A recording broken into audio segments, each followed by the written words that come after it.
Oi, pessoal, tudo bem? Eu resolvi fazer essa gravação da aula porque eu preciso que vocês aprendam o cálculo de circuito misto.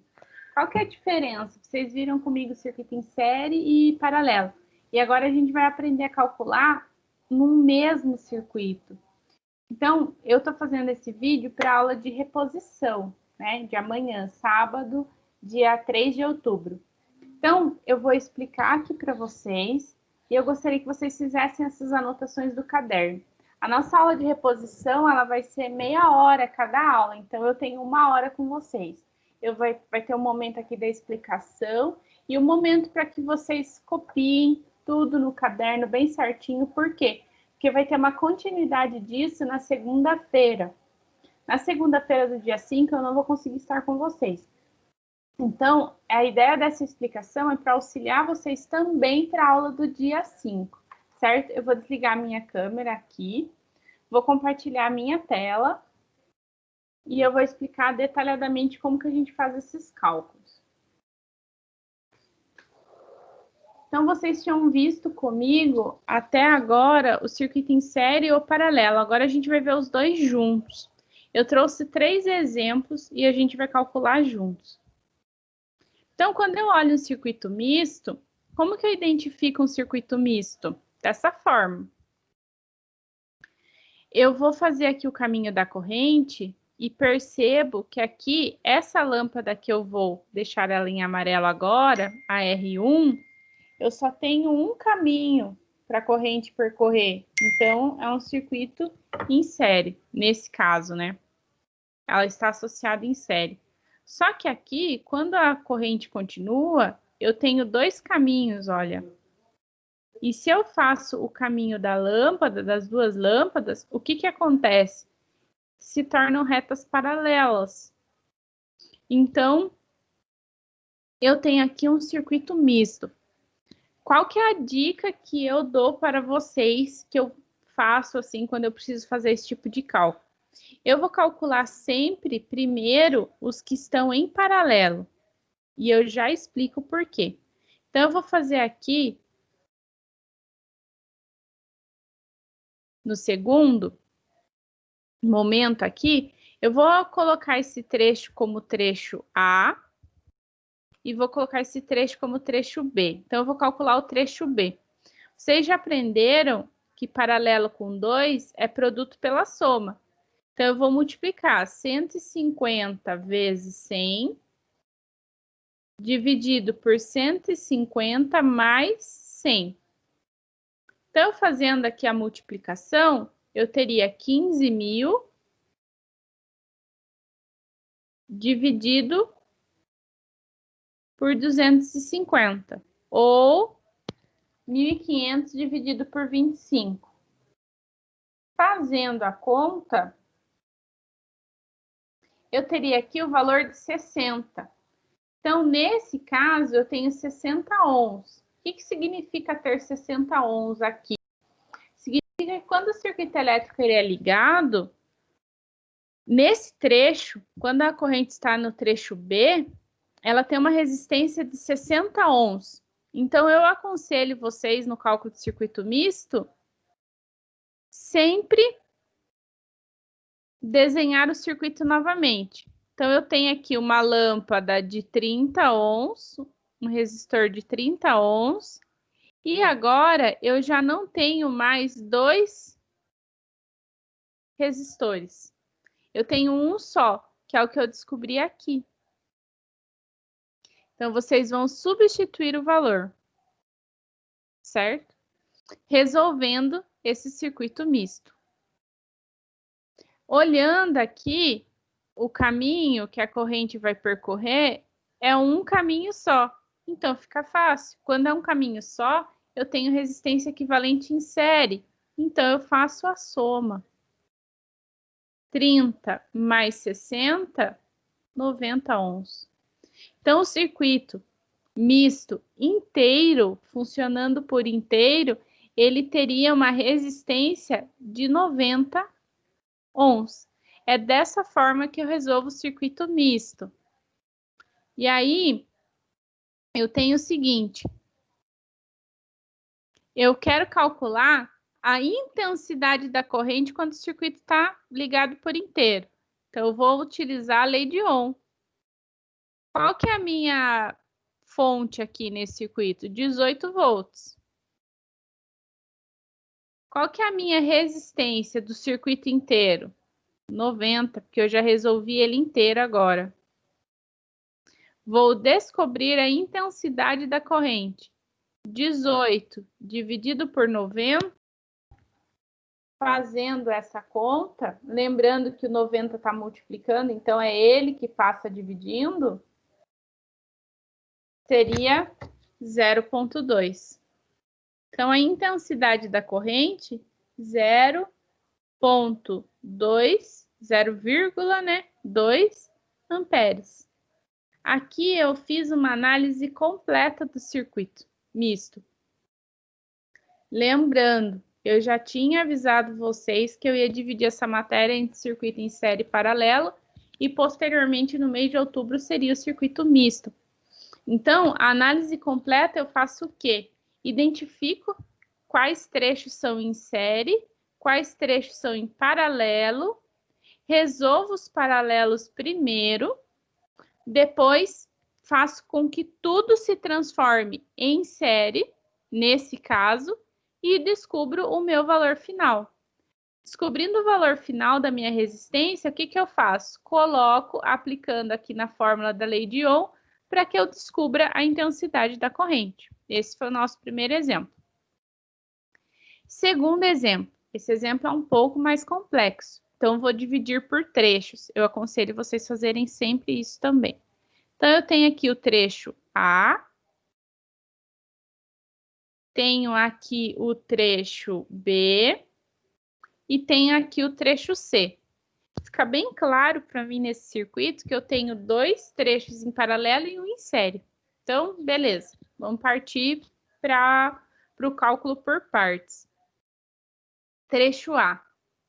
Eu já ensinei vocês uma estratégia de economia de tempo nas provas de vestibular. Então, eu tenho dois resistores paralelos com valor iguais, eu faço a divisão pela quantidade de vezes que ele aparece. Então, os dois são 5, né, os valores dele. Então, 5 ohms dividido por 2, aqui nesse trecho eu tenho uma resistência equivalente de 2,5. Já economizo tempo, visando vestibular. Trecho B. Tem um trecho de 3, então eu vou aplicar a regra de fração.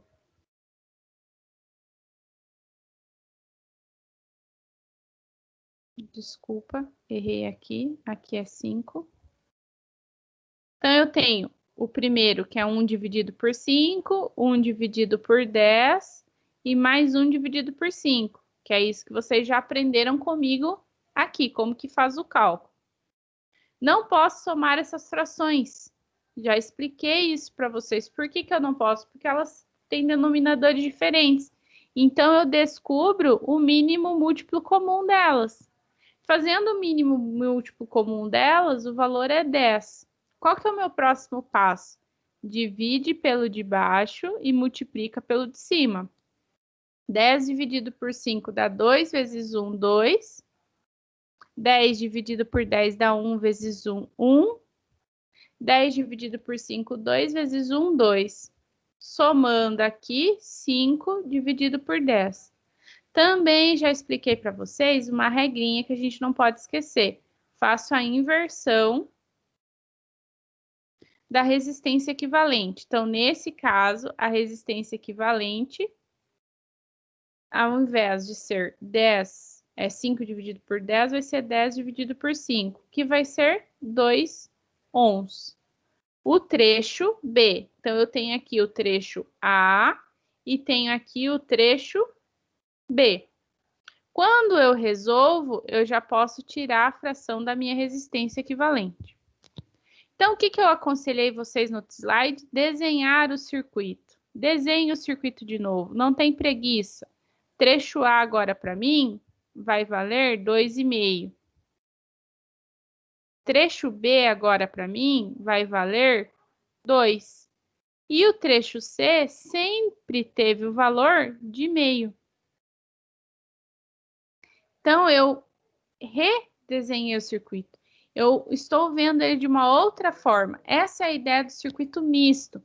Então, quando eu faço aqui o caminho da corrente, ó, mais uma vez, ficou em série. Então, como que eu calculo mesmo resistência em série? Resistência equivalente é igual 2,5 mais 2 mais meio. Então, neste caso, a resistência equivalente desse circuito são 5 ohms. Certo? Como que eu faço a análise completa mesmo? Se o desenho me fornece o valor da tensão, vamos aplicar lei de Ohm. U igual a R vezes I. Tensão, 10 volts. Resistência, 5 ohms. Intensidade da corrente, o 5 está multiplicando, passa dividindo. Então, a intensidade da corrente nesse circuito, quando ele é ligado inteiro, 2 amperes. Eu gostaria de fazer um adendo,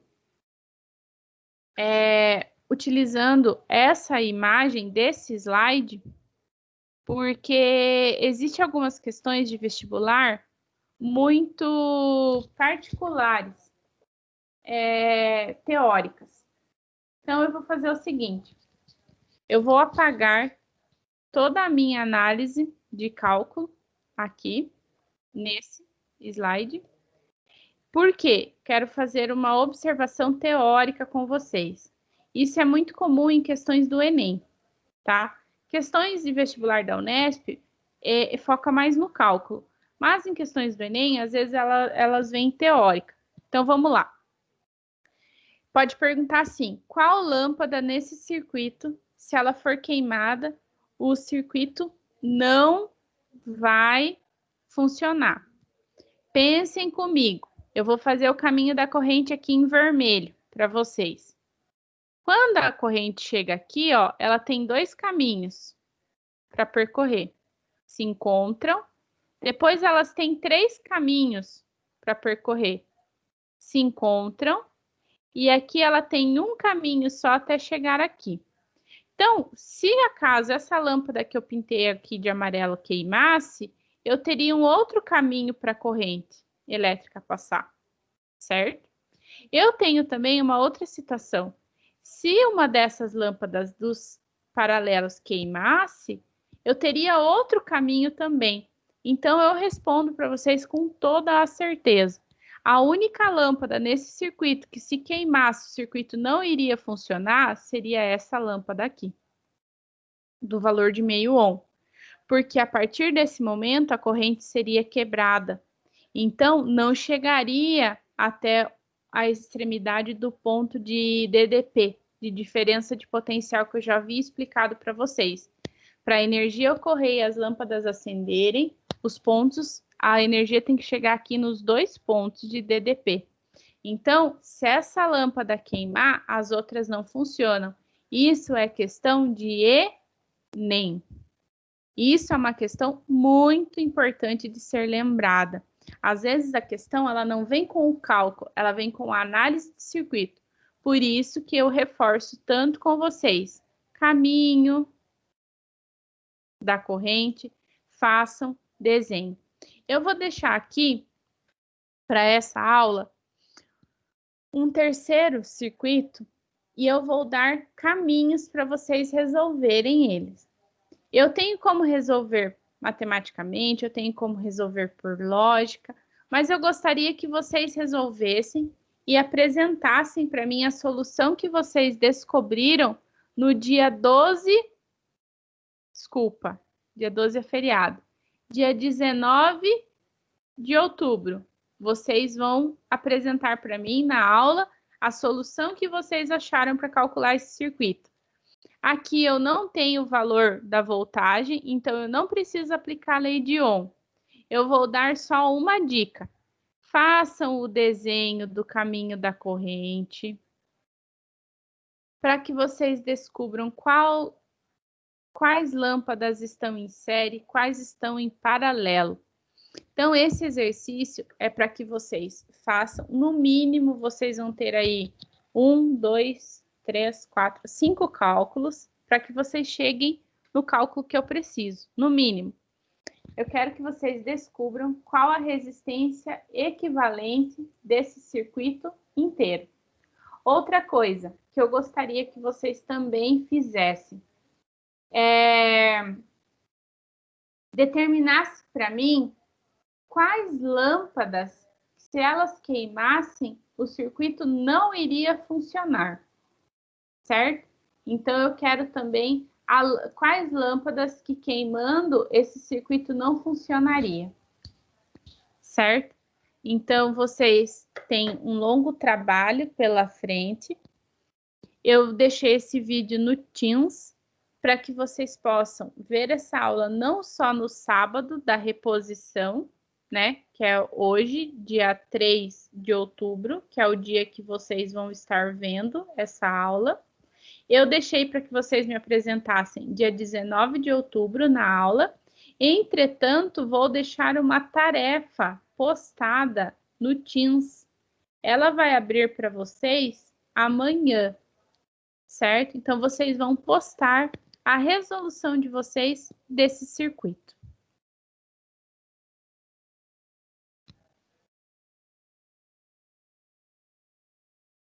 Essa explicação, ela serve também para a aula de segunda-feira, no dia 5 de outubro, certo? Então, vocês vão receber 4 ou 5 exercícios, não me recordo, já mandei essa matéria para o coordenador Júlio.